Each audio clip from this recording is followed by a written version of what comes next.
कि 10 प्रशांत किशोर आ जाए। आप कह रहे हैं भैया बताइए आप कैसे भ्रष्टाचार रोकिएगा? बिल्कुल नहीं रुकेगा। कैसे रुकेगा भ्रष्टाचार? आप बताइए। जब लोग ही पैसा लेकर वोट देंगे तो भ्रष्टाचार रुकेगा कैसे? दुनिया में जितने देश हुए जिन्होंने भ्रष्टाचार पर अंकुश लगाया, खत्म तो शायद कहीं नहीं हुआ है, लेकिन दुनिया में जो देश हैं जिन्होंने भ्रष्टाचार पर अंकुश लगाया है, उन देशों का जाकर अध्ययन कीजिए। स्कैंडिनेवियन कंट्री जो हैं दुनिया में, वहां भ्रष्टाचार सबसे कम है। फिनलैंड में, स्वीडन में, डेनमार्क में, उन देशों में भ्रष्टाचार सबसे कम है। कैसे उन्होंने कम किया? उन्होंने 4 बातें करी थी। पहली बात, उन्होंने ईमानदार जनप्रतिनिधियों का चुनाव किया है। ईमानदार जनप्रतिनिधि, किसी के माथा पर तो लिखा नहीं है कि कौन ईमानदार है कौन चोर है।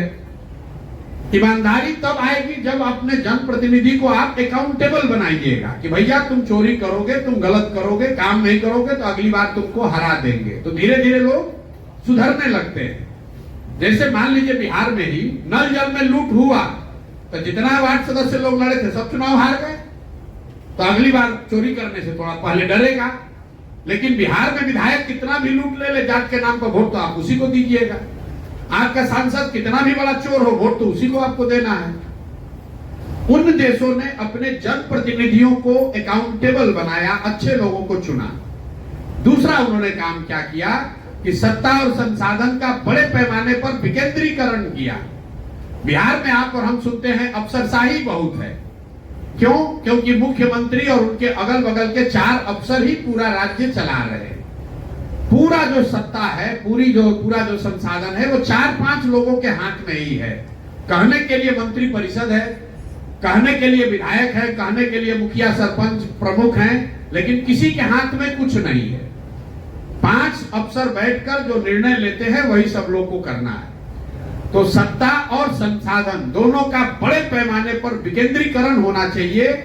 पंचायती राज एक्ट में लिखा हुआ है कि सरकारों को 1/3 विकास का राशि पंचायती राज के माध्यम से खर्च करना है। और बिहार में पिछले 30 वर्ष में कुल 3-3.25% पैसा ही पंचायती राज के माध्यम से खर्च हो रहा है। सब अफसर खर्च कर रहे हैं। तीसरा, इन देशों ने क्या किया? उन्होंने बड़े पैमाने पर जन भागीदारी की बात करी। अभी बिहार में कोई अगर योजना केंद्र सरकार की चल रही है, आपको पता ही नहीं है कि योजना चल रही है कि नहीं चल रही है। आयुष्मान कार्ड बट रहा है, आधी जनता बिहार की उसको पता ही नहीं है कि आयुष्मान कार्ड में हमको मिल रहा है कि नहीं मिल रहा है। आयुष्मान कार्ड चलाने वाले लोग हमसे आकर मिलते हैं कि भैया कैंप लगाते हैं, जाते हैं, समझाते हैं, फिर भी लोग कार्ड नहीं बनवा रहा है। किसान को 6,000 रुपया मिलना है, 6,000 से कुछ होना नहीं है, लेकिन फिर भी वो भी 6,000 किसान नहीं ले रहा है।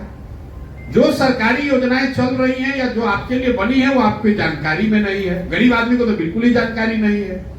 और चौथा, उन देशों ने टेक्नोलॉजी का बड़े पैमाने पर प्रयोग किया। फिर मैं नल जल का उदाहरण दूंगा। सरकार ने 25,000 करोड़ से ज्यादा खर्च किया नल जल पर। अगर सरकार ने 200-300 करोड़ रुपया लगाकर, जैसे बिजली का स्मार्ट मीटर लगा रहे हैं, वैसे अगर नल जल में भी स्मार्ट मीटर लगा होता तो पटना में बैठकर सरकार को ये जानकारी होती कि कितने बजे मीटर ऑन हुआ, कितना पानी निकला, कितना पानी किसने कंज्यूम किया। तो ये 4 चीज करके ही भ्रष्टाचार पर अंकुश लगाया जा सकता है। पहला, सही प्रतिनिधियों का चुनाव। दूसरा, बड़े पैमाने पर सत्ता और संसाधन का विकेंद्रीकरण। तीसरा, जन भागीदारी। और चौथा, टेक्नोलॉजी का प्रयोग। इन चारों के समायोजन से भ्रष्टाचार पर अंकुश लगाया जा सकता है, खत्म नहीं किया जा सकता है। कोई आकर कह रहा है नेता, अरे हमको वोट दे दो, हम आएंगे सब ठीक कर देंगे, तो आपको सिरे से मूर्ख बना रहा है या खुद बड़ा मूर्ख है। ये संभव नहीं है। आपने देखा इस देश में जन लोकपाल का नाम आया कि ये कानून बनेगा, देश से भ्रष्टाचार खत्म हो जाएगा। जो लोग इसका आंदोलन किए वही लोग भ्रष्टाचार में जेल में गए हैं।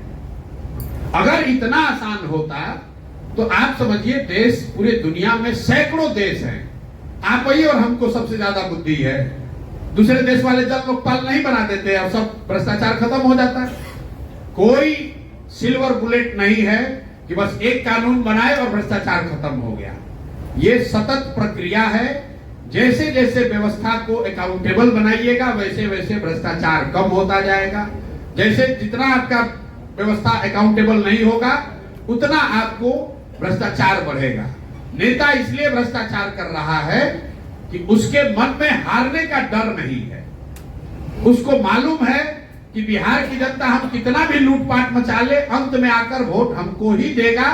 जाति के नाम पर दे या लालू के डर से दे या भाजपा के डर से दे, वोट हम ही को देगा।